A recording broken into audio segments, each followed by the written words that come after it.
now we're ready. You ready? All right, we'll go ahead and call our operations and planning committee meeting to order. And before we do the public comment, we needed to make a comment that our technology is not working today with the online. The live streaming. The live streaming is not working this morning, so. It'll be put on YouTube after the meeting. All right, fair enough. All right. So it's just a live streaming. Right. Okay, very good. So I don't see anyone here from the public to make a comment, so we'll just move right on to the presentation and discussion items. Chris, I'll let you take the update on current projects. All right, in your packet is your updated table that we have, and a lot of the work that we had to put off during the year, deferred, if you will, we're starting to pick back up now. We're back to nearly full staff. So we'll have a number of projects that have begun, especially on the first couple of pages that you see there, where the rows are numbered, 1 through 28. So we should begin closing off some of those as we continue moving forward. One of those, I guess, if you've noticed all the white bags out here, we're cleaning the tanks out. Oh, okay. Greenstone was awarded that project to clean out our digester, and I believe 1 or 2 other tanks that we have here, basins on site. So that's underway now. Should be completed hopefully within a couple of weeks. So item number 23. Let's see, 23. Yes, sir, that's right. Okay.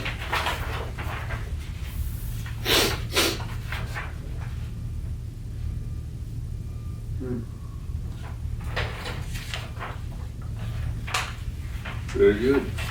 Hey, your admin building waterproofing 21. Yes, sir. Is it gonna be done by the end of February? Yes, sir, they were here last week to take a look at it. They had a pre-construction meeting, and there was a couple colors that I think that we had to select. Oh, okay. For, Okay. You on with hot pink? hot Yeah, pink. yeah.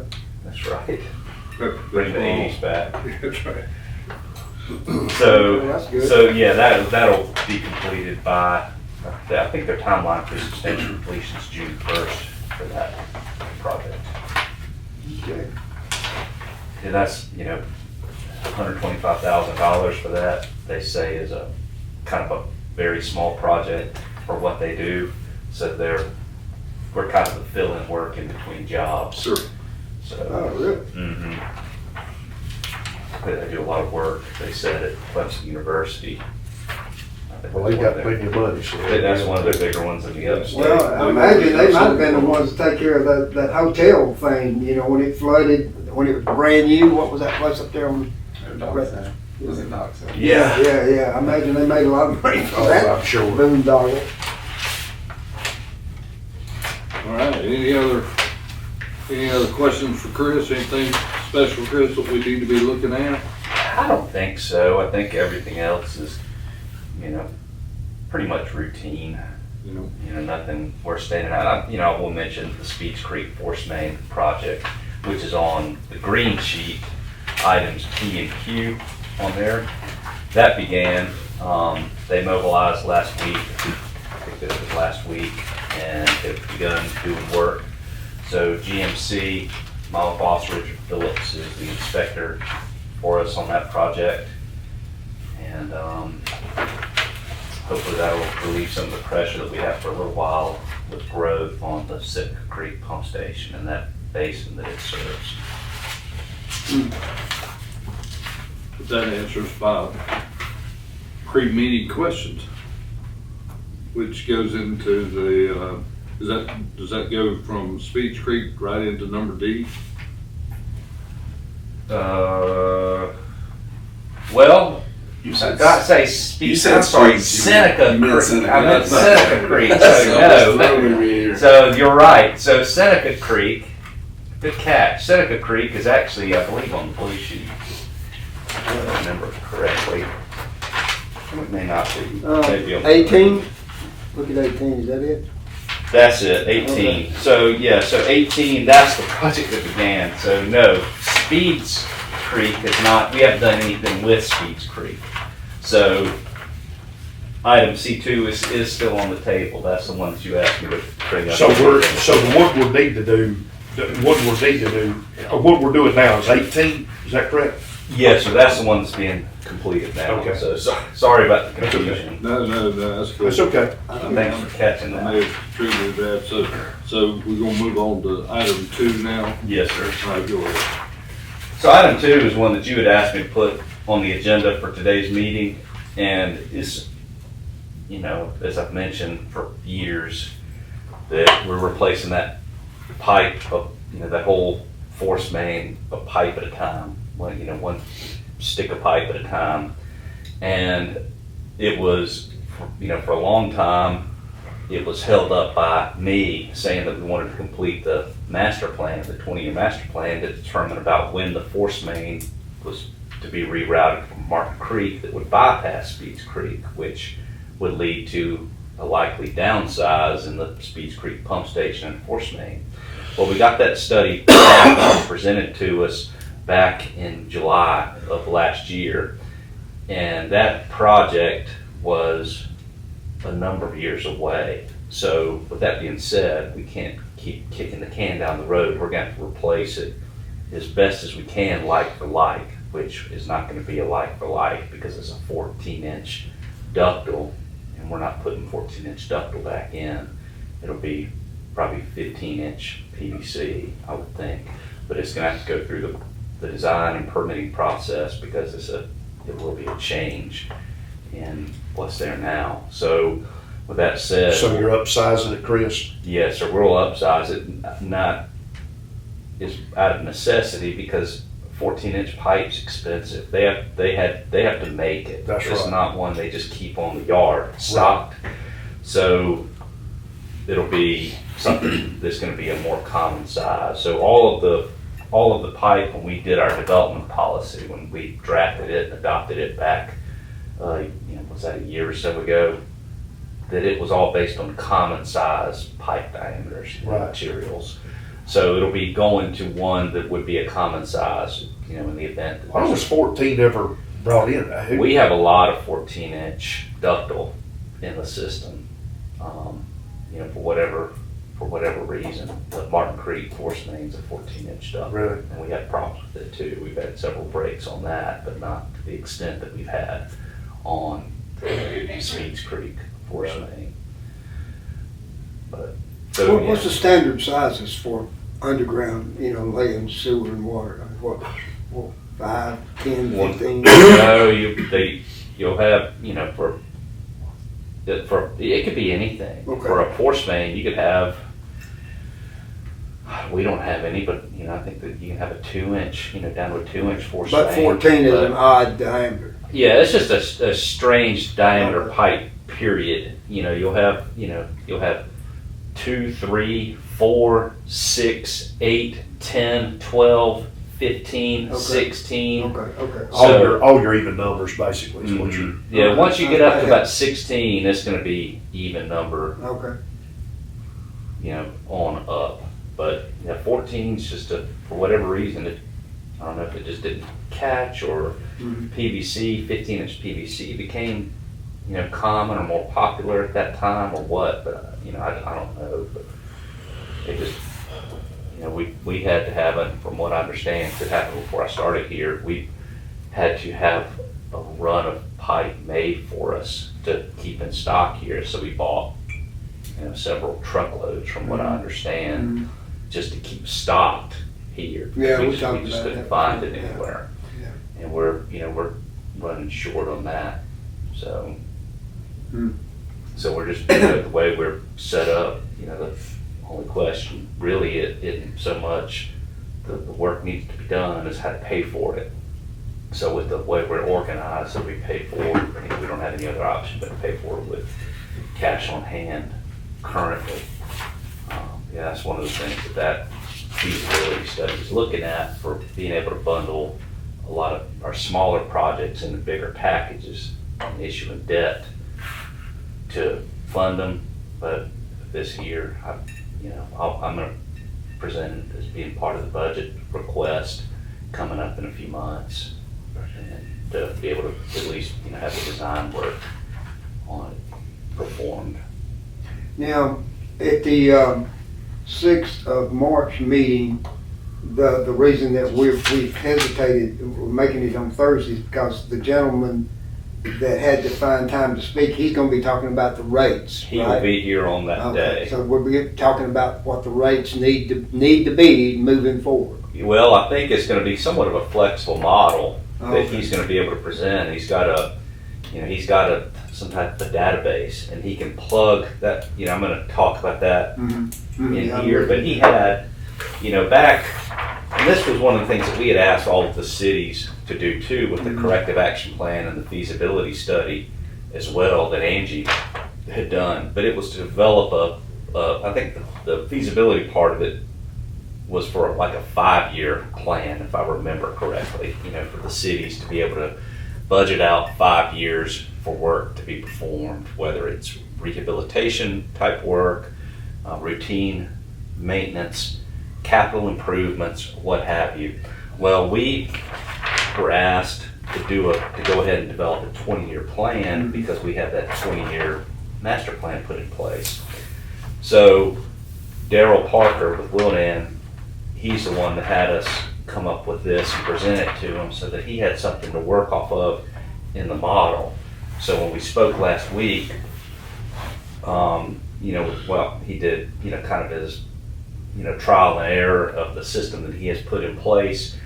He wanted us, we had it, I believe, priorities 1, 2, and 3 in that one, if I remember correctly. And he asked us if we could break it down even farther than that. So thus, we broke it down. If you look at the original one, which is the big one on that board behind you, Mr. Dial, that's the one that has it, I believe, 1, 2, 3.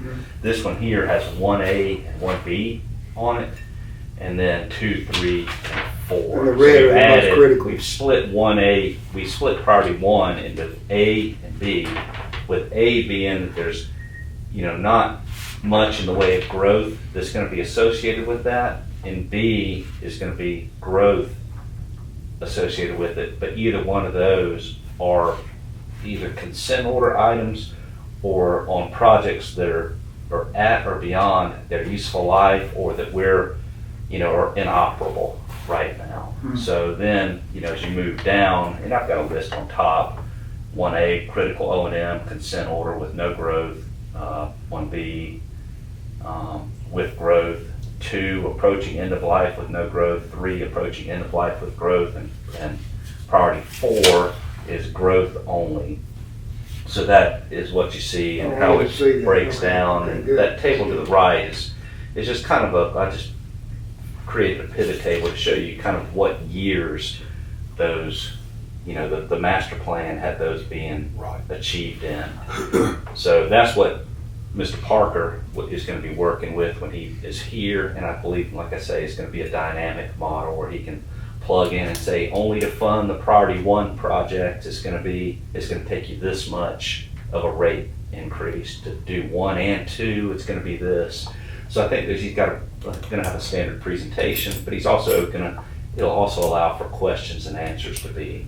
So for your benefit, and let me know if I'm speaking wrong, the original rate increase that was recommended a few years back was like $24, per gallon. Well, that was for impact fees or Yeah, capacity. and then we dropped that though to what, 12 or 13? It was raised from around Are we measured per $12 thousand or we $15 measured per gallon? Because you said Yeah, gallon. right. per gallon Yeah. for impact. Yeah, for impact fee. Okay, okay. The So it's gonna rate, be interesting to see what he comes up with to raise that too. Yeah. so the rate that we have, just to give you a little bit of background on the rate. So we, in my time here, we really, I think, have only had 1 rate increase, and I think it's only been 1 rate increase that we've had going back to 2013.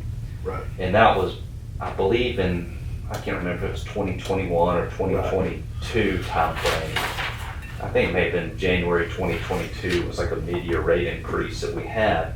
But even when we did that, it was when we were still doing what was called the pro rata share model, where we would take whatever our total budget was after all of our other anticipated revenues were factored in and our expenses were factored in, and we would calculate what the difference would be, what that gap would be between anticipated expenses and anticipated revenues without the customers being worked in, and that would be where the gap would be made. Right. And then that part of the budget would be split out amongst the cities. But really, that part didn't ever change because we were budgeting at that time to use, if you will, savings. So we were operating in the red. Right. And you heard, you may have heard about this before, that was brought up at our feasibility study meeting about us. For years we budgeted at a loss, Right. using savings to offset rate increases. Well, that was identified by the consultants and by the state. We're not eligible to go out and borrow money from the state because, Correct. because of the way we operated in the Correct. past. So we brought in the consultant, which is the same gentleman that's doing the study now. And this all went back to our consent order to have a rate increase. So he presented a model to us then. And if I remember correctly, he had it as being, like consistent increases over 5 years. That's right, yeah. But what ended up happening with that is we didn't follow that. We ended up doing a partial for 1 year, and we just kept it that year.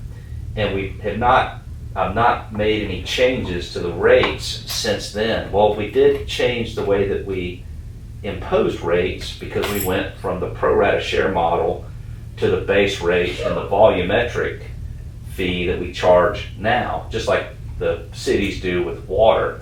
So, however many gallons you use. So it's sort of like gallon for gallon, in other words. So when Okay. we did that, when we made that change, and I did that, develop what that rate was, but it was based on what the cities were already paying. So if the cities were contributing, say, $4 million, the users were, I based whatever that rate was, if you were to use the total number of customers that we had at that time with the base rate plus the amount of usage that they had, it would have generated $4 million. So it just converted it from pro rata share to the volumetric model that we have now with no change in rate, no increase. But what it allowed to do when we made that change was it allowed, as you had new houses being built or new customers coming, a commercial customer coming online, that was another customer that would be able to contribute to it, with another additional base and, more volumetric use that we did not used to get previously. So now we're acquiring additional revenue just simply by growth happening, but not because we raised or adjusted the rates, if that makes Right. sense.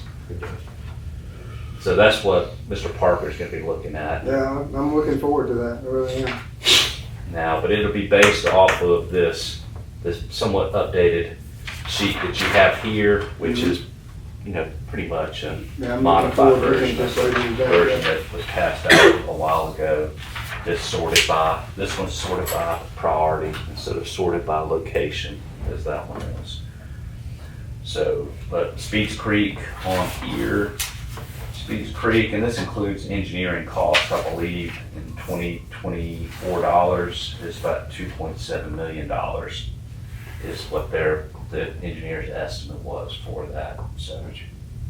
And how much was that, the Martin's Creek, was that like 6 or something at the time? Martin Creek, it's in here. Martin Creek, Doing the original, what was recommended years here by W.T. Dixon. I can't remember because it was well before my time here, but it's on here in the very last one in Creek's in right priority there at the very top. 1B, Yeah, 18. 1D, very top. $38.4 million.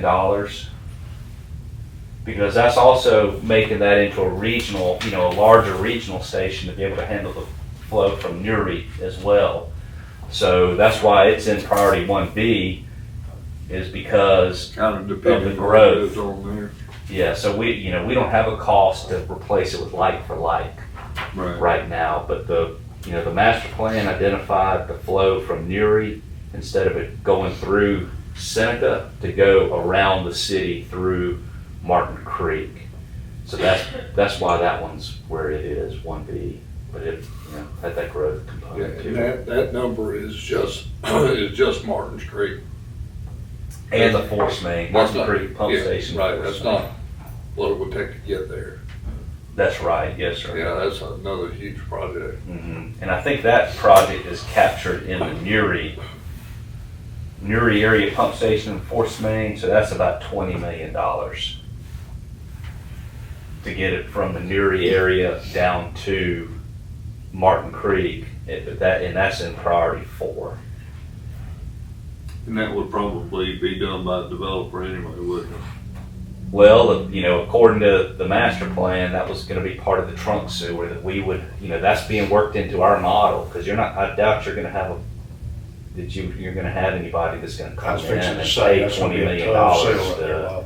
Yeah, they would have to, but that's where it would have to come from, because there's no way our customer base that we have right now would pay for that. and that's why it's in priority Exactly. Now 4. that, I Is that's something we can, It probably can is be state level cut. type stuff. So, but with that being said, Newry, we don't know when and if Newry's gonna happen unless If you it get ever does. 2 of those big properties together to come up with the $20 million to put that in, but then they're gonna still have their on-site infrastructure that they're gonna have to put in as well. Part of that's gonna be a force main anyway, isn't it? Mhm. It's just, it's a low in there. Yeah, but that's why we've got that in a priority 4, and that's one of the things when you see Mr. Parker come in, he'll be able to say, well, here's what your rates are gonna have to be to do everything on this page. And then here's what your rates are gonna have to be to do priorities 1, 2, and 3, and here's what it's gotta be to do 1 and 2, and here's what it's gotta be to do number 1. So that's where he'll get in there and you can ask him, well, what if you cut out this or that? Then we'll be able to see what those rates could be, and I think he's got it to where you can even manipulate the years to where it would be, more, because a lot of these projects, if you look on there, are more on the front end, because we've got I was so fixing to much. say, you've got a lot That on needs the to front end. repair, yeah. It's not Yeah, gonna be there's just- stretched out, it'll be all gonna be loaded on the front side. My original thought was Martin's Creek was bypassing Speech Creek. It is. Right. It is bypassing Speeds Creek, and when that happens, then you still are gonna have to go back and do Right. a an project at upgrade. Speeds, which I believe, and I need to look at that, but I believe that cost is factored into the Martin Creek. Okay, project. in other words, taking that line and just reducing it, Mhm. the whole station, for that matter of fact. Because when you do something with Martin, you're gonna Yeah. you're forced to do something with Speeds. So that's in there. What would you do a tie-in up there somewhere, try to tie it in? Well, I can't show the map up here, so I'm hidden behind too much, That's but okay. It's what, a daisy chain. What Yeah. Martin Creek goes to Speech Creek. Right. yeah. So Yeah, after the meeting, just get up here and take a look at this map. Right. What, so here is Martin Creek pump Right. stations right here. Right, And Speeds Creek is here. right. Currently, the flow goes from here down to here and then back up. The project has the force main, instead of it going this way, it has it coming across this way and bypassing this area That whole here. area right there. Mhm. And that was a recommendation probably 20 years ago. Really? Wow. It was. And it was decided at that point, not to do that for the cost. Yeah, I don't wanna get off too far in the weeds here, but I've got a question. We've got that big project going, if you're going towards Westminster on 123, right after you pass Walmart's, you've got that big project going on there. And I imagine the developers will have to do all the sewer work up there with impact fees, and that will connect into Richland. Well, right, Eventually. that's correct, but, currently, us and I believe Seneca both, we have very limited capacity. That's up exactly there. what I was thinking. And That is a huge project. we've got that in here, the Richland Creek Gravity Sewer Project, or I'm sorry, yeah, here it is. Ritson Creek Trunk Sewer Extension, about $8 million. Yeah, that's what brought it to my attention. to ask you So, that. and that's in priority 4, the growth. Yeah. You know, the growth. How much will growth they rate. actually impact as far as your capacity? How much are they saying they're gonna use? Are they, I don't know that they've given us a final No. number because, you know, I think they're gonna be building it in phases from what I Yeah. understand. well, they're gonna have to, I didn't realize, you know, you can't see it when you go by the Oh, bank yeah, part. they hadn't knocked that bank What they down yet. cleaned off. You wait till they oh knock the my bank God, off and I'm you'll going, see oh it. It's my gonna be a goodness, world. great, it's gonna be a big deal. Yeah, But what is it right now, around 60,000 gallons or so that they, Phase 1 is 60. for the phase 1? Because, Really? you know, Seneca right now is limited That'll eat capacity up for what they I can. fix this, say, I'll take it here, bottle, you bottle, you go Well, to the upside. The interesting thing is, there's a lot of customer requests in that area in general. Yeah. That would go through the same pipe and pump station that this one is, so it's kind of a race to who can get theirs in the First. ground first. Really? Mm-hmm. Yep. Sure is. Yeah, that's a whole nother discussion. Oh, Yeah. gosh, yeah. Well, I mean, you know, I look at this, you know, guys, I don't do any of the hard work you folks do. I'm just an old retired citizen, but I look at this $307 million and you divide that over 20 years, that's $15 million a year that this county has got to come up with to do all this stuff. It's gonna be very interesting how his models work, how we How you do gonna pull this. that out of the people? I mean, I'm gonna tell you right now, it's Because gonna you be something. they're gonna have a yard arm erected out there on the city, careful. So, you know, we can talk all the low millage we want, but something's gotta give. That's right, something's gotta give somewhere if you're gonna get the growth, that's exactly right. You know, you have all of that going on, then you've got everything that we're having to deal with the consent order. We're having to go through all of our pipelines, CCTV those, rehab those. Now, the good thing is, I think that the system that we just have looked over, at least on the eastern side of the system, with our lines are in pretty good shape, generally speaking. So that's gonna be, you know. So one what of you're the saying next- is I'm the problem? No, your community center is. No, we all have Yeah, I've got a community center. issues, All I got. but over there, I think that our infrastructure is better than it is not, from what I understand, from what we've TV'd so far, but we've only looked at a portion of it Right. over there. We've looked at everything upstream of the Martin Creek pump station. And the rest of our focus, which was identified several years ago when we did flow metering, you know, we set out flow meters all across for the consultant to identify which was our areas where where they felt not the cities, but where we had to prioritize our emphasis to look at rehabilitating. So the system that we're having rehab right now, which was deemed to be our most likely and worst contributor to inflow and infiltration, that's the one that we have the SCIP grant for. I got you. And where Bionomic is out there, I don't know if they're out there today with the weather, but they're out there now doing their preliminary work to begin doing their rehabilitation, which is gonna be cured in place pipe, a few point repairs, and doing some rehabilitation of some manholes, because we've got inflow, we have both inflow issues and groundwater infiltration out there. The raising the manholes is a whole nother matter. Oh, okay. That's something that we're gonna have to do. This was identified to us, back after Hurricane Helene by the state, because we have to keep shut the treatment plant down when our manholes along the Conross Creek and maybe elsewhere become submerged and begin just pumping creek water in, flood waters into the plant to the point where we can't When store you it say anymore. groundwater infusion, I mean, is that or is it the pipes letting water in? It's both. It's Oh. both. Combination. Okay. It's both, and when you have, like now, you saw the flooding that we had last Wednesday Oh, with yeah. that rain. My yard, yeah. It wasn't by definition, it wasn't a wasn't substantial a big- rain event. But the reason why we had the water levels that we had was because the groundwater tables are high Mhm. already. The ground is saturated. There's nowhere for it to go other than to run off. So, that's we're having to have, you know, they're looking at that with the studies done. That's why each of the cities were asked in their corrective action plans when we went through and reviewed the comments of it to identify how much pipeline they have in flood-prone areas. Mhm. To you know, It's gonna be an interesting conversation that, Very I guarantee interesting. you, It's gonna be very It's gonna interesting. be enlightening.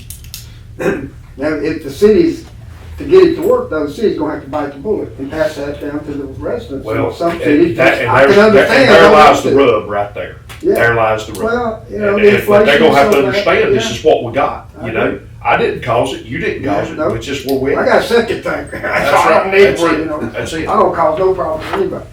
Well, you know, it's unfortunate that it's a pay me now or pay me later. Exactly. And we're at the point of the pay me later. Mhm. Right. And, you know, what I have mentioned numerous times for many, many years, you know, and I think I said it the other day that, you know, that it's always gonna be more expensive the longer you wait. It's more Absolutely. expensive to replace something than it is to maintain it along the way. So, you know, but that, and there's that saying too, that it's never gonna be as cheap to do something as it is right now. Right. But unfortunately, we're, you know, and, you know, there's no need looking back, right? If we are where we are, we just got to fix it. And, Right. you know, the case is, we're not necessarily on our own timetables anymore, and that's all of us collectively, us, the cities, we're on now with this consent order mandate. Yeah, I'd say that first one, the CCTV cleaning, I mean, that's consent order stuff, right? Yeah. That's, you know, the CCTV and cleaning, you know, the first few things you have on that list, you know, it shows the total project cost, just divide that number there by 20, and that's what you have per year to do that type of work. So, and I've got that over there, so 24 million. system-wide improvements, just general rehabilitation work, we've, you know, it's suggested we And budget that's just for the- $1.2 million per year just to maintain And that's just the for system that we have now. OJRSA, that doesn't have the cities involved. That's correct. You know, $200,000 for CCTV and clean, incorporate that in the budget. So that, you know, with that type stuff there, you know, you're not really, you know, you're just identifying the projects you have and doing some basic small scale repairs to fix it. You're not, you know, if anything, you're losing capacity with these. When you slip line a pipe or Yeah, exactly. you're reducing the diameter Yep. of it. So that's why we have areas now, you know, one being that line over the railroad, it, you know, coming down 123, it's an 8-inch, we can't go any smaller. Right. And we've had 2 breaks on that line where I think we've replaced that pipe over the railroad due to hydrogen sulfide corrosion on that ductile iron pipe twice in the last 15 years or so. So we, you know, ideally it would be great if we could, you know, install that fiberglass liner, but if we Have do you that, done we any- reduce capacity and How does HDHP work for you, or have y'all ever tried any of that? HDPE. Yeah, I'm sorry, HD, yeah. I don't think we have any. I think Westminster has used some recently for pipe bursting, I think.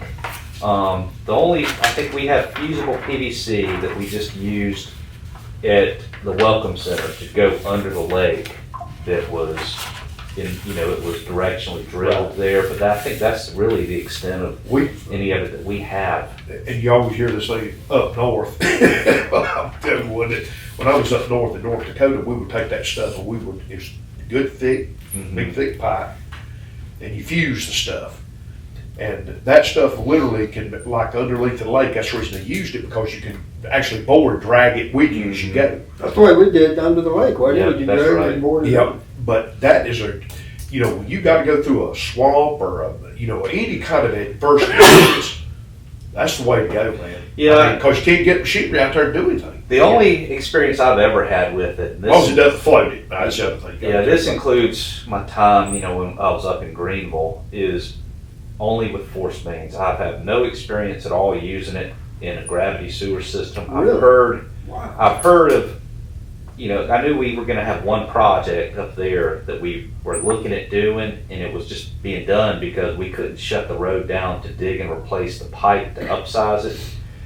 And it was on Rutherford Road, if I remember correctly, and it was gonna be a pipe bursting project on a gravity sewer that was to gain capacity. So it was actually gonna be going, you know, upsizing the pipe. I think with pipe bursting, if I remember correctly, you can typically upsize it by one pipe diameter. So you can go from an 8 to a 10, or a 10 to a 12, or a Right. 12 to a 15, Right. up to a, you know, an extent. Right. But yeah, I don't think it was ever done. It never was done in my time there. All the work we've ever done, including pipe bursting work to replace existing pipe, was always done on a force main pressurized pipe situation. Right. That's all my experience is. We had, we've actually done it, and it lays pretty quick. I just don't know what the cost, you know, against what ductile is, laying ductile versus this. But I'll tell you, it's really amazing how fast that stuff goes in the ground. I mean, you're laying pipe quicker than you can literally dig a ditch. The only concern we ever had was, you know, the inside of it with, when it's welded, how fine that bead inside would be, because we were Because you don't afraid- hang it. You Yeah, don't we were hang afraid it. of rags and solids getting hung on Correct. those welds. Correct. So that was the only concern we ever had with it. But, you know, I don't think we had any issues. You know, It definitely, when you fuse it, it definitely leaves a lip on it. Yeah, You know, both sides. the force main that we had, you know, the only time we did it as a pipe burst project was on a force main that was coming from a prison that, you know, we served up in, you know, the Greenville area. And it had extreme hydrogen sulfide on that force main to where we were having frequent breaks. You could, I mean, I'm not making this up, Kyle probably was out there and saw it. You could put the slightest pressure on it and your finger would go through it, or the shovel would go through it. You could just tap it. It was so thin and brittle from hydrogen sulfide corrosion. So we went out there for several days making repairs, and you know, we think we turn the flow back on and it would just pop, you know, next, you know, the weakest link. We'd strengthen this part here and it would just move it down. So we finally just had to do an emergency pipe burst. And we did that, you know, I think that was a couple $100,000. I don't remember the exact cost, but it was expensive because we had to mobilize as an emergency. And we only did that long enough to design a new force main to replace that one to bypass. So it was done as a temporary measure, even, you know, in that case. But it worked, but I don't have a long-term knowledge, Right. you know, experience. So I don't with know it. either. I don't know how it would work. But plastic, it just looks to me like would be better just because the composite, you know, chemical makeup than it would be the ductile iron. Because I know the ductile, I know that hydrogen sulfide eats it up. Yeah, but the thing, the concerns that we've had, yeah, even like the 401 line ductile, we've had issues Oh, where yeah. it don't, you know, it'll work After okay a with while. gravity sewer with 401, but on a force main, it just, you know, for whatever reason, if you have hydrogen sulfide in there, it's gonna eat through that, Yeah. even that It's just vicious stuff. protective line. Do y'all have any, I know you guys have a line. HDPE, we do, we've got some sections of water line and a couple of force mains, it's HDPE. And I know Clemson's recently been doing some pipe bursting projects, so they're using it on gravity. They are on gravity? What are they saying on the, is it hanging or anything? Are they having any trouble? I with have it? not got any feedback. We went down and watched them do some pipe bursting back before Christmas, and so, like I said, haven't gotten any feedback on the gravity side. It's on, So that lip is it's kind of rounded. Oh, It is, it's but really it's- rounded, but it'll stand up about that tall. Yeah, It's it'll a stick up little just a little nub. bit. Mhm. Full nub. Is it, We got it on water and so. Is the work they're doing in Clemson, I know they're doing sanitary and storm sewer. Is it on storm sewer or Now, this was sanitary? gravity. Okay. I'm not sure if it was for the university or the city of Clemson. Okay. I knew the city was doing, they're doing some work over there with sanitary sewer and storm sewer, so. Right.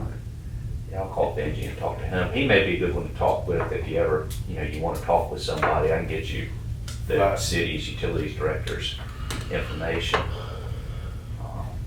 Because I'm curious about it too, but Just be interested to know, because there's just a lot of places around here we all are gonna be dealing with, going across like swamps or, under lakes, how we just got all kind of adverse conditions,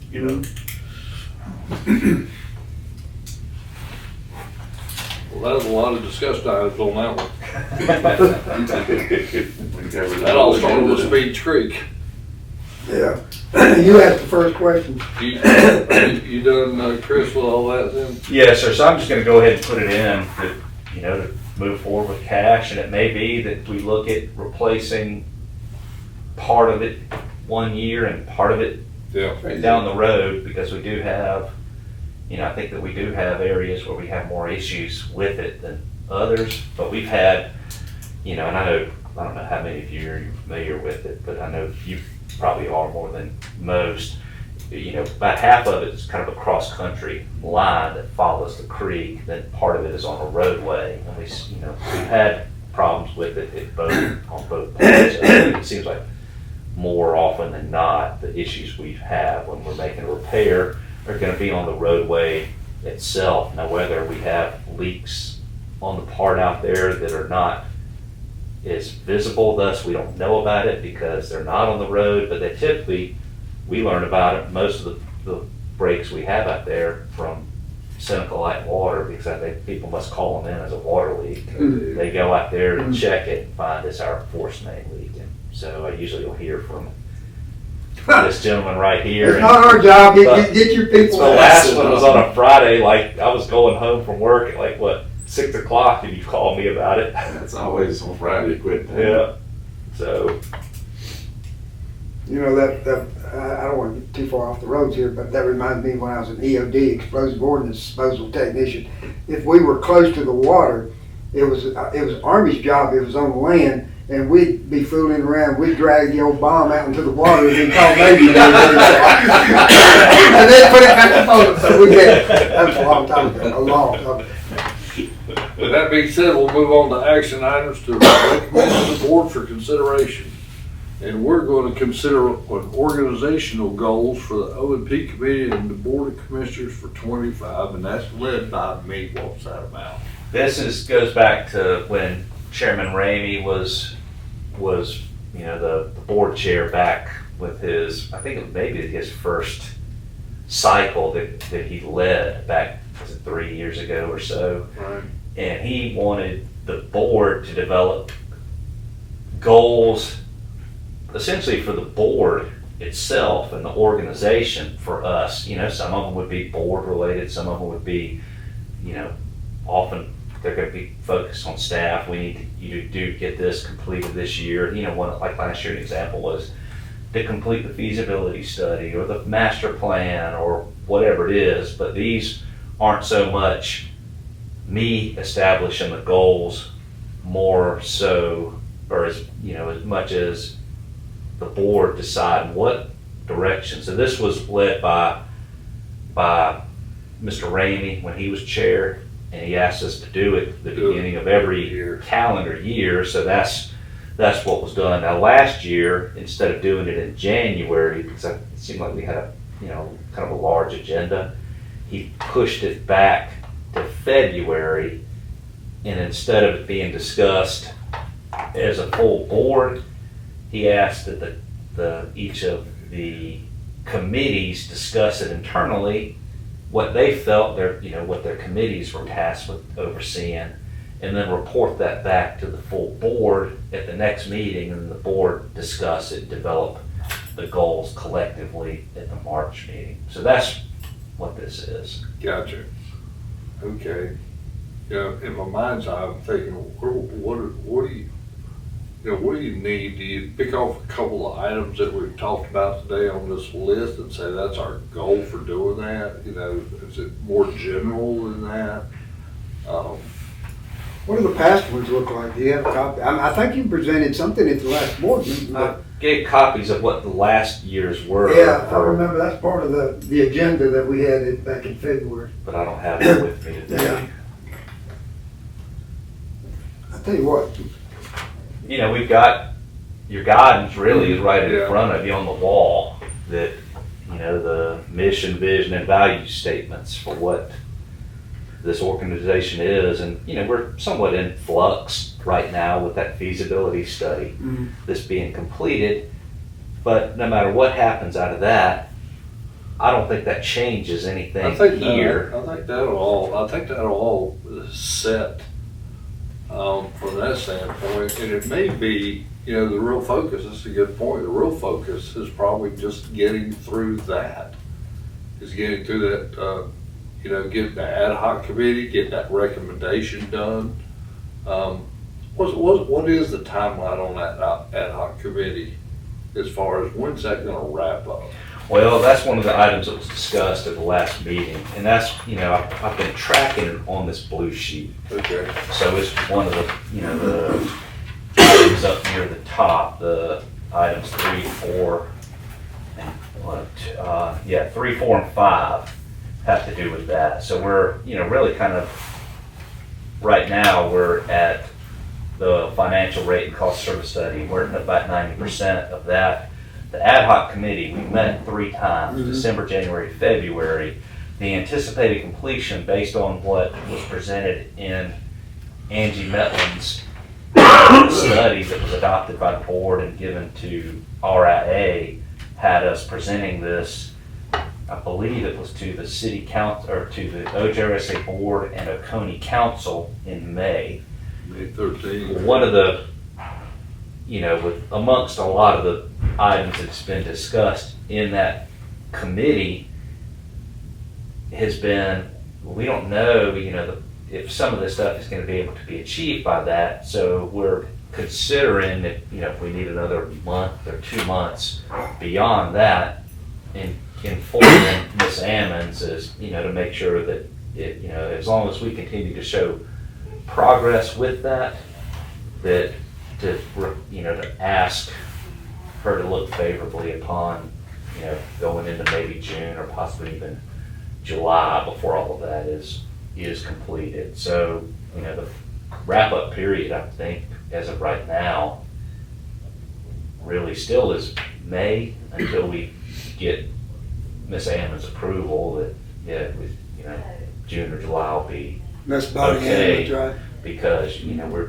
you've bitten off a big chunk. It's a lot. And it's been identified too, as what we discussed at the last meeting, and Mr. McLean has been at those feasibility meetings as well, is one of the things that came out of the January meeting that we had that was not something that we went into it really anticipating, but the more it was presented, there was no real good option with the existing path that we have now. You know, I think simply reconstituting and tearing up the existing intergovernmental agreement and drafting a new one, it was not going to be the best possible solution without the best possible solution would be having that change in the state law that was, you know, again, discussed at the last board meeting.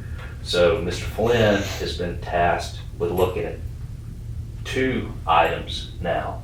One of them is a statutory recommended change to the state law governing joint authorities such as us.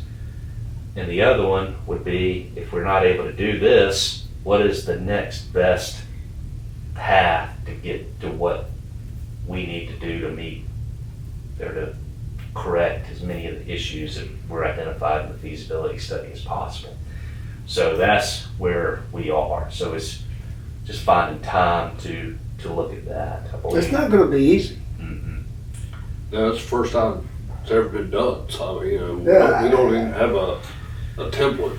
But one of the things that, you know, I think this was, you know, I believe, you know, Ms.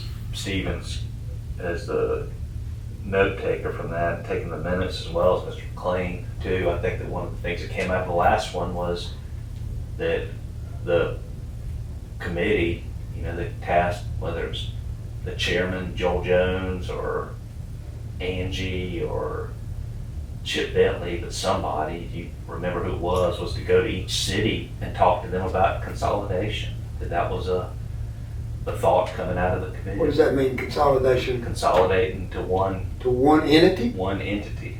Ah, wow. That's right? gonna be hard It to was, I do. believe Chip was gonna head that up. Okay. That would be expensive. Oh, hell, yeah, yeah, it'd be expensive, yeah. And everybody's got their own deal. Every city, Yeah. in my opinion, being an outsider, has got their own little niche that they're trying to do. Yeah, we're still, I mean, looking at Seneca, we're still paying a $7 million SRF loan. I mean, that's just on lift stations. Mhm. You know, we got 29 of them, that's just 7. It's crazy, isn't it? But I think that was just thrown out there. Listen, I'm, As a yeah, I look at option. everything. They're just trying to give you options. is all Yeah, they're doing. absolutely, They're yeah. just trying to find a way forward. It's not a bad one, but it'd No. be Oh, expensive. and I'm not complaining I'm about not that. either. I'm just saying, Somebody this needs to small, define it. when I first saw this time frame, I said, this Well, ain't gonna The work. thing is the cost is gonna be the cost either way, That's whether right. it's the city's paying the cost Mhm. and the sewer authority paying the cost, or just the one entity collectively, because the tasks are the tasks, they have Has to be anybody done. ever entertained about OJRC taking over all of it? That's what this is talking about, for the wastewater collection system. That's Yeah, when they talk taking about over every city, consolidation, all that's of what the whole deal. that's what Chip. And let or the whoever it was OJRSA actually be the person. The sewer that- authority. Exactly. That's what it is, and that was one of the things that was from what I recall, was asked of all the cities going into, because that was one of the big drivers, when we went down to Columbia and met with Bonnie Ammons, I think that was in 2020, when was that, 2021 or 2022? Yeah. That was what she wanted us to look at, was look at Consolidate. consolidation to gain economy of scale. So, Yeah, among other things. yeah, so.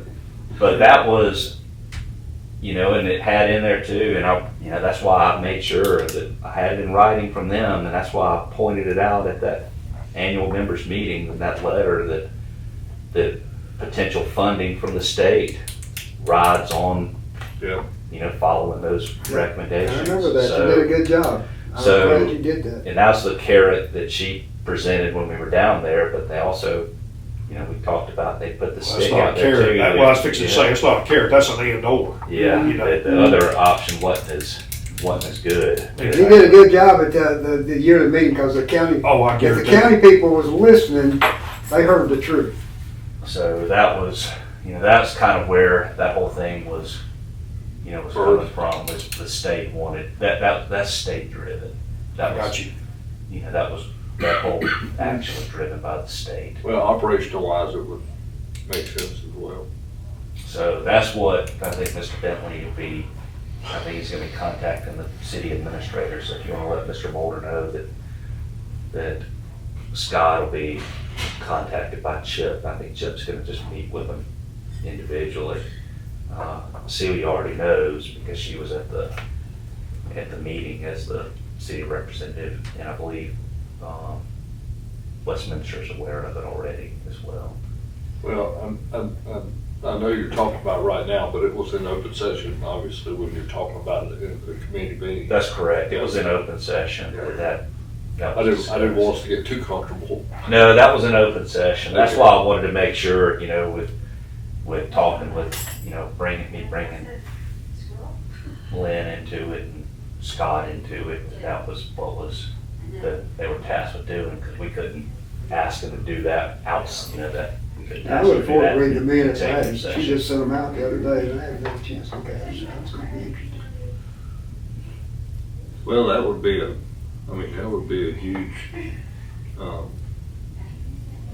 accomplishment for for that recommendation. And the county was in that meeting. Oh, well. Miss Brock, yeah, she was on a call with us. She wasn't present, she wasn't here in person, but she was on the call, Okay. and so that was presented to her as well. When are you looking to have this 25, the goals for 25? When do you need that? By board meeting, March 6th.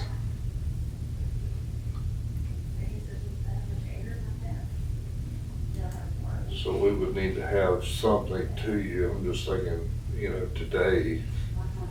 Well, you don't have to, I mean, if you want to just email me individually what you want, because it's going to be going to the board for consideration at the board level.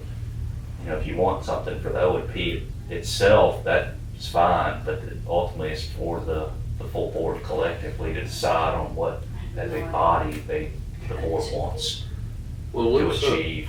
let's do, I'm thinking we do that, is we just maybe scratch our individual heads and just, copy everybody on it, Chris, such, and just say. Well, be careful not to do it Yeah, we in can't do it. email, because Oh, yeah. that you'll be having a meeting in That's correct. private, Yeah. so you have Yeah. to email it to me Do it directly, directly. don't copy anybody on it. Yeah. Just send it to me directly, and I can send it out for It's a consideration. consideration, yeah, Okay. Otherwise, we'll be breaking for you, yeah. so. Okay. I'd love to be able to do that, that'd be a lot easier. At least communicate. Okay, is that fair enough? Yeah, Unless anybody has anything just right now, that, Well, if you can get it to me by next Friday, then I can get it on, make sure to get it together, be able to Now, what disseminate we'll with be the talking about is agenda. what, Chris? What will we is be it talking 25 about? goals? Yeah, the 20, Well, that well, item D, Actually, FY 26 what it would be, right? well, it's we did it on calendar year. Oh, calendar. That was based on calendar year. Oh, okay, well then, yeah, we- Now, again, he had a list of things that we were working on in the last commissions. Would it be helpful for you to resend that out? Yeah, that's what I was fixing to say, would be To all of helpful. us, and let them review that? Yeah, that would probably be the best, Chris. That'd be a brain teaser, I think. Yeah, that'd be good. The if last, you don't mind doing it, just And what that list Yeah, was. I don't get home I till probably late got it tonight. in I'll be here glad if to. I've got every one of them in one of these. You have it? Somewhere in one of I these. got, Okay. I got no idea. Well, I can send it Yeah, out. I've got it. I'm not gonna be home till late this afternoon, but I can resend that out to everybody. I can scan it and send it. I've got it, I've got it. If you could You know, just it's part of the send- last That'd agenda be a packet. brain teaser right there, I think. That's a good idea. I just don't get the wrong. Thanks, Dave. All right. Okay, yeah, if you can send it to me by midday next Friday, so. When you send that email of what we had last time, if you can just say that, hey, respond back to me. Yeah. What would that date be? Do you have that handy? What's that? Next Friday's Is that the 28th. 28th? Yeah, Yeah. Friday's the 28th, yeah. Last day of the month. Wait a minute, 20, or is it 29? No, it's No, 28. The 28 days of February, March 1st starts 28. Saturday, Okay. next Saturday. Thank you, Dave, for keeping me Yes, straight. sir. That's my job. Let me tell you what, you're a good secretary, David. I don't give a rip what nobody says. Well, I'm not out there listening to people bitching, pissing, moaning about their water stuff. I get to, I heard a while ago, he's just a regular citizen. I'm All just right, a let's move on. just a regular guy who cares about the town. It's that new chair, David, that's giving you Discussion. power. Yeah, exactly right. I just All right, work- Chris, go ahead. Environmental regulatory compliance matters. Okay, so, we had an overflow during the Rain. event, well, it's following the event, I believe. So, on February 13th, starting, I believe Kyle said, we estimate, and this is an estimate, we don't know for certain when it started. So we just went back and looked at wet well levels at Perkins Creek. And when when we hit the high level for that time, it was gonna be about 11 o'clock PM on the night of the 13th. Wow. So between, I think the rains occurred 12, if I Mhm. remember correctly. So that should just go to show you how we're being impacted by both the high water table and inflow and infiltration. Through about 10 or 11 o'clock on the 14th, so, close to 12-hour time frame, that we had periodic or sporadic small overflows caused by debris clogging up the pumps at the Perkins Creek pump station. So, the lines, having rags, debris, material in it, that, and not having much of in a way of a substantial rainfall to move that debris, periodically over time since we had the hurricane, it just pushed it all to us all at once. And it wasn't just that station that we had to go out there and pull pumps and remove debris from, but that's the one that where we know we had an overflow from it, that the pumps they just weren't able to keep up in the system. The pipeline was being used for storage to the point where it couldn't hold anymore, and there was small overflows. One of the areas where we had an overflow was at the Cross Creek Golf Course. So we, one of the owners, I don't know what his title is, but Mr. Shadwick over at the golf course notified us on Friday morning that he sent a photograph and video to us of an overflow and sent it to Mr. Mulder with the city of Seneca as well. So we responded, the pumps, we were out there actually at the time, I believe it was, unstopping the pumps. So as soon as we got those unstopped and the station went back online, it immediately began drawing it down and sending the flow up here. But we estimated that we had about 4,700 gallons. That's, it's only based on the images that we had seen, the video that we had seen that Mr. Shadwick sent over, that we were able to even come up with an estimate of what the spill was. So DES was notified of the spill, as we're required to. We can't really even confirm that it reached a waterway. We don't know that it did or didn't. But the pond at the golf course, and it stayed in some of the golf courses are contoured, and because the ground was so saturated, because they had flooding out there, it just stayed ponded up kind of in these little ravines, not ravines, but low areas in the golf course, and just stayed there.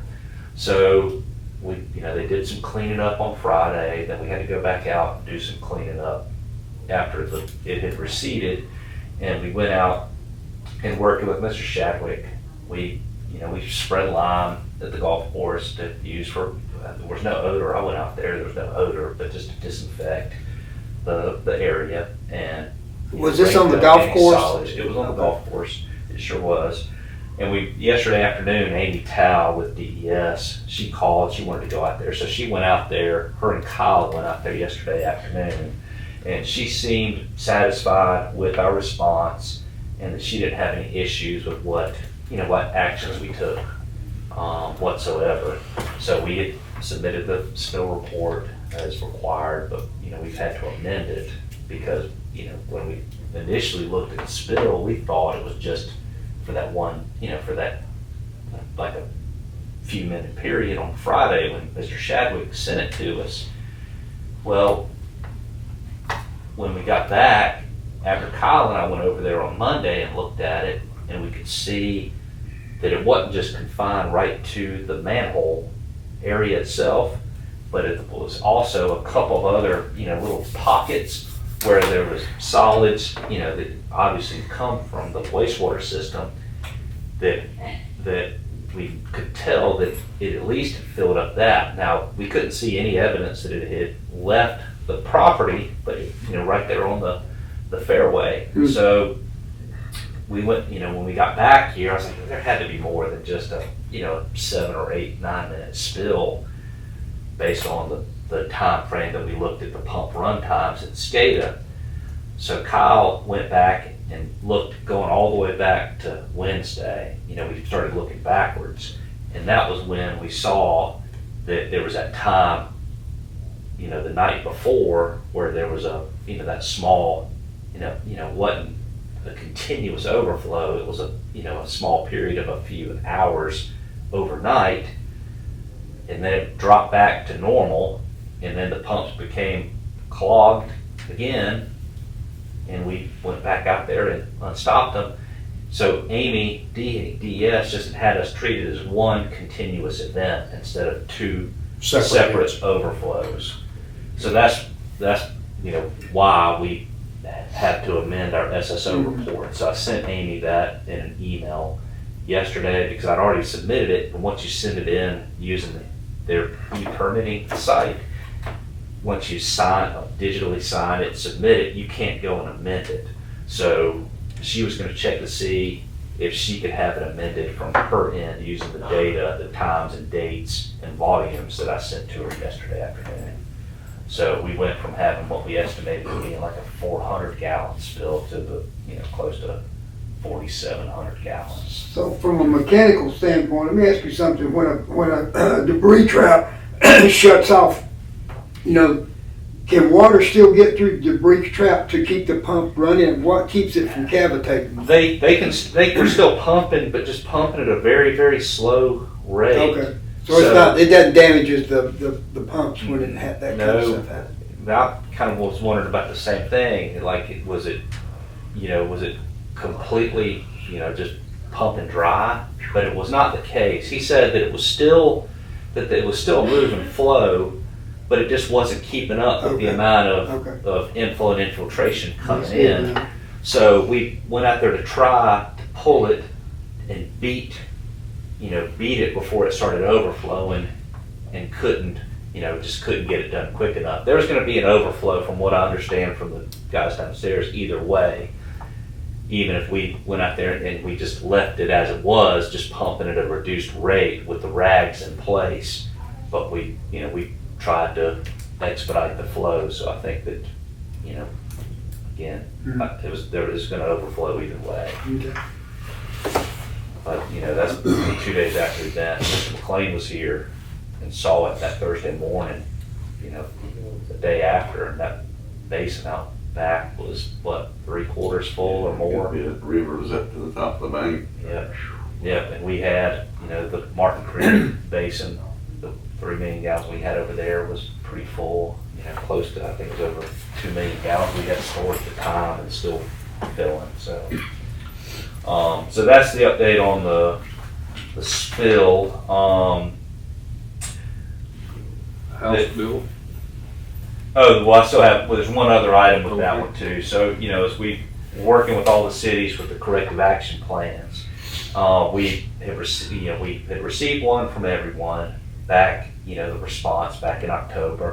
And then Allison and I and our consultants and others that reviewed it had questions and comments. So those were bundled together and put in a letter that were sent out to the cities. And that, gave back, the CIP was to be submitted December 6th, if I remember right, and the rest of the items were to be addressed by the 24th. And we granted a couple of extensions, one to Seneca, one to Walhalla. So we received information from Westminster. We got theirs on the 24th that was submitted. I think Allison was reviewing that yesterday. It's reviewing Seneca's submittal yesterday as well. And I know I met with Mr. Hinkle. This was 2 or 3 weeks ago, Yes, maybe a little more than that. Yes, And they had asked for an additional month because I think you were kind of, by the time you were hired was when we sent the initial letter, so you didn't it even know already what sent, you the would. stuff had already been sent, and I didn't even get a chance to even review any of it at that point. In fact, I think you had all the documents, and I needed time to review it, and I was hit with a consent order, and I was like a deer in the headlights. I mean, I'll be honest with you.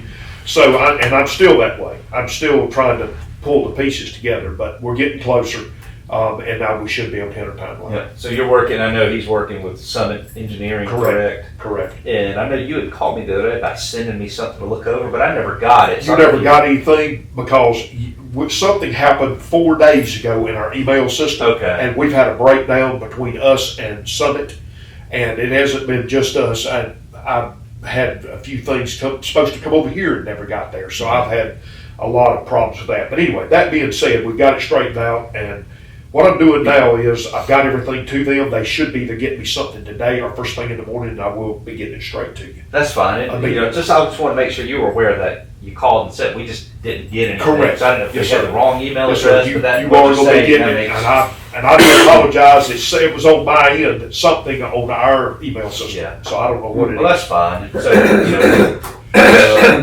with with this work here, in a way, it's separate from the feasibility study, and in a way, it's part of the feasibility study. They're intertwined, but they all have to do, the big driver with this whole thing is our consent order, so that the state, with what we were tasked with our consent order, not the ones that were issued to the cities, because Walhalla has one and Westminster was issued a consent order too, but we were tasked with the state in our consent order to revise our sewer use regulation, which we've done, and enforce our sewer use regulation on all users, which included the upstream cities. So just keep that, just keep in mind that that's what we're doing, is we're enforcing what the state had expected of us. Yes. When we asked any of these questions, and request information back.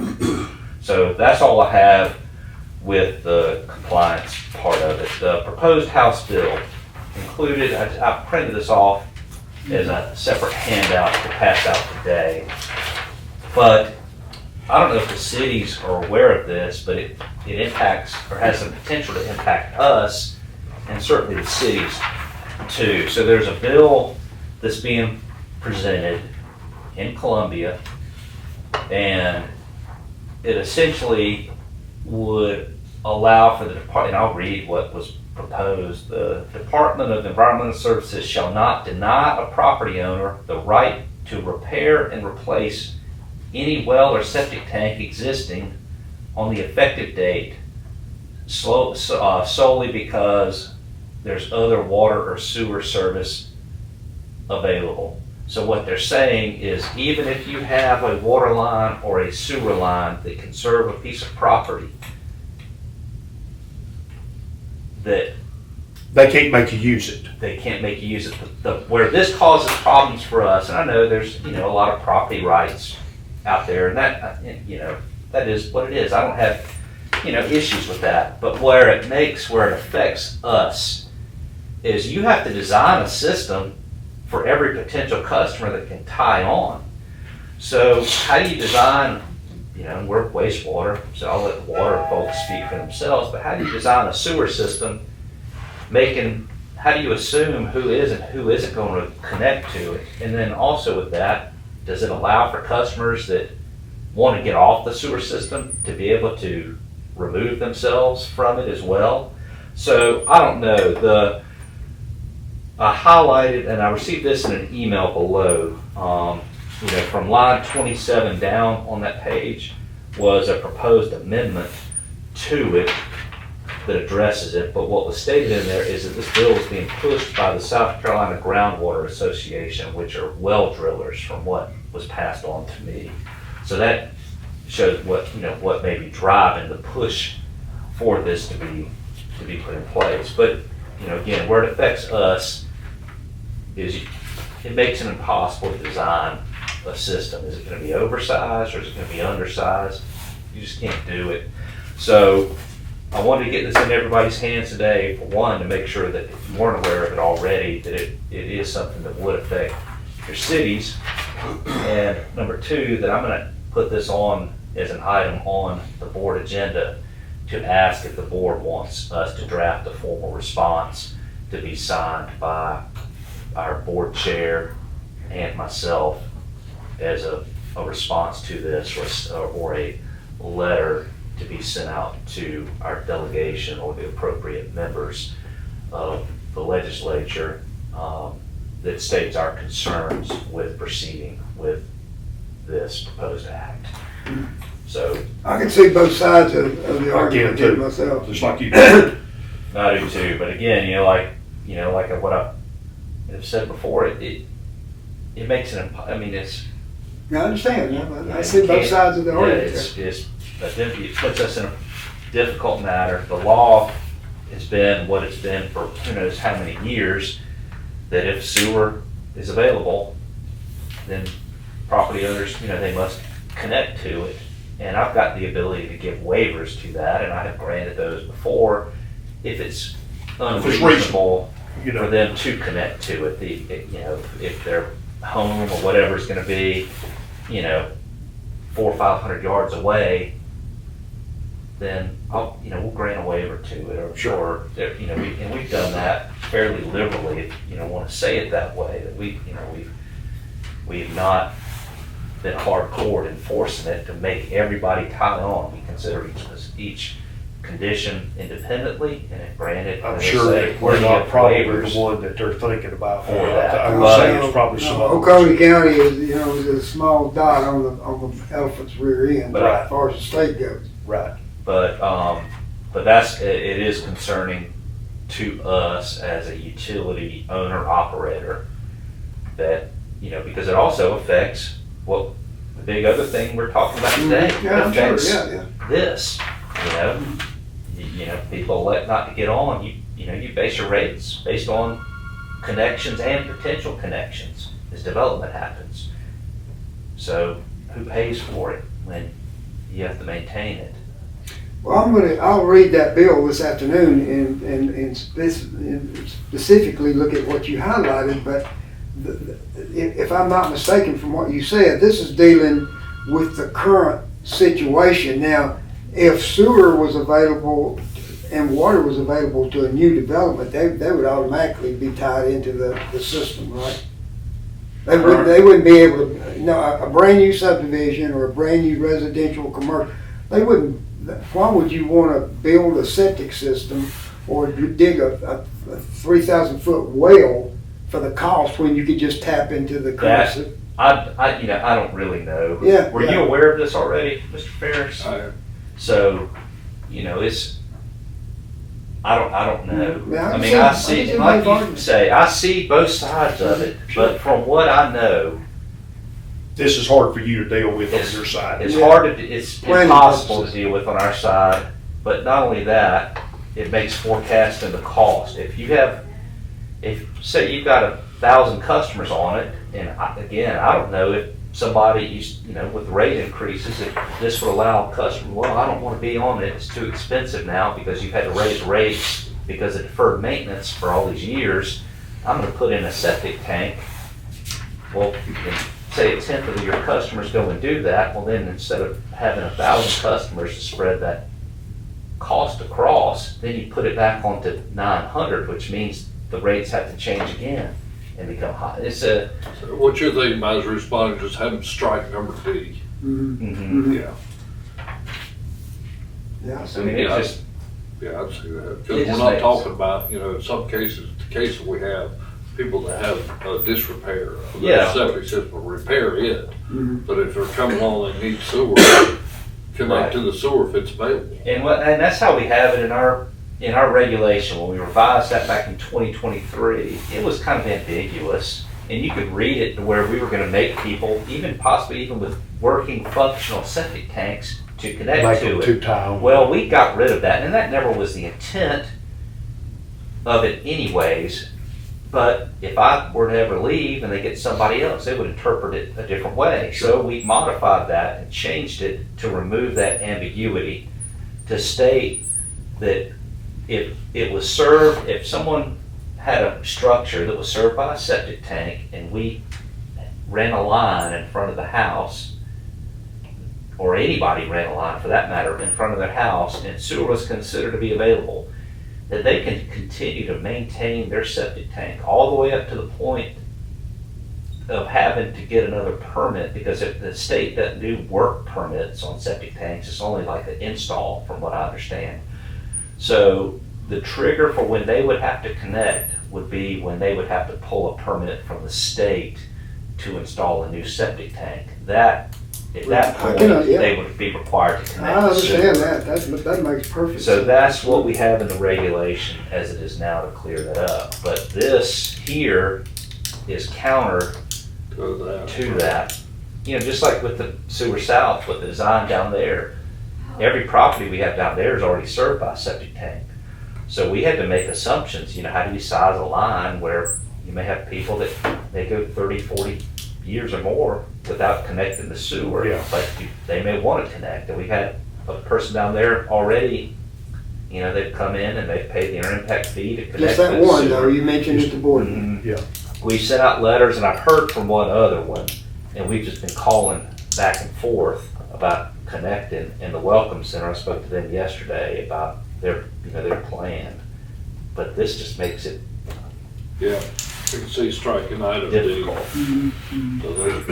So they kind of slid that one in there. So I want to make sure that, everybody was aware of this from our standpoint, and then for those with the cities, that they were aware of it too, and that how it could affect them, but that also I'm going to have it on the agenda for the board to consider a formal response from the Oconee Joint Regional Sewer Authority Okay.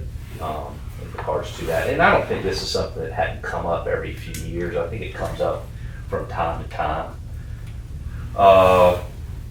Number 3, the capital improvement and rehabilitation plan handout, I think I've already gone over that, so I'm not gonna, but you've got a copy of it now, but this will be one of the things I wanted to get in everybody's hands, so they would have a chance to look over it, so that we can have that much more of an interactive process when Mr. Parker's up here doing his model, so that you'd be a little more familiar with what is being included in each of these scenarios. And item 4, I don't have any miscellaneous. Very good. Thank you. Okay. Very good. We'll move on to committee members' discussion. I can't even imagine more to discuss. No, I think we're done. All right. On the G, our upcoming meetings, are number 4, our operations and planning on March 19th. I respectfully ask if we could relocate that day. I'll be in Columbia that day, March 19th. March 19th. I'll pray for you. Okay. Yeah. Okay. March 19th, that's a. So I can do 18 or 20. Well, that's tough for me on those odd days. Wednesday's my best day, but 18th or 20th, we'll figure it out. We could do the 26th. I'm not gonna be able to do the 18th or 20th either. Okay. I can do the 26, yeah, I can do 26. I'll do 26. Golly, I can't do the 26 either. Well, you want to move it to the 12th? Enough to talk about then? I won't be here on the 12th either. My Wednesdays in March are messed up. Why won't you just tell us when you are doing it? Yeah. It's like Wednesdays are. Sounds like you're trying to I'll get be here out tomorrow. No, excuse me, I won't be here tomorrow. I'll be here the 5th. But I can, those Wednesdays for some reason are stacked up. Only the. Okay, well, Chris can't do the 18th or the 20th. I can do 25th, Mondays or 27th? Fridays. 27th, I'm good, 27th. I'll be here 27. 25th, you can be out that week.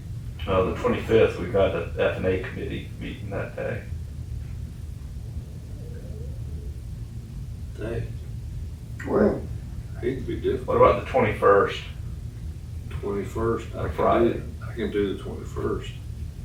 okay, I'll pencil that Can in. you I've do got to that go look day? at my calendar at home. Can you do the 21st? Yeah, I think so. I've got, I don't. March keep as much- 21st, right? Yeah, I don't keep as much stuff on the phone as I do at home on the That's an calendar. OSP meeting, correct? That work? Yeah, we'll put that down there, sure. Well, I think that one may require a vote to change it, the date if you want. But you don't see it being a problem, do you? No. No. No, I mean, I think you can Pencil that in. vote today if you want. Well, let's just- Go ahead let's and just change vote it. today. Do it. Well, can I make that motion? I'll Okay. second. Second, we got a motion and a second. Any other discussion? All right, all 4 say aye. Any against? All right, very good. Thank you for accommodating me on that one. We're here to help you there, buddy. I've got a electric meeting that day, our associates luncheon. I think 12. Oh, you gonna go get a free lunch? Very Don't miss any of them. That's our state. All right. With that being said, everybody else have not to consider, so we'll stay adjourned unless anybody has any other reason. Yeah, I adjourn. I agree. I've got a 10 o'clock meeting I gotta get to.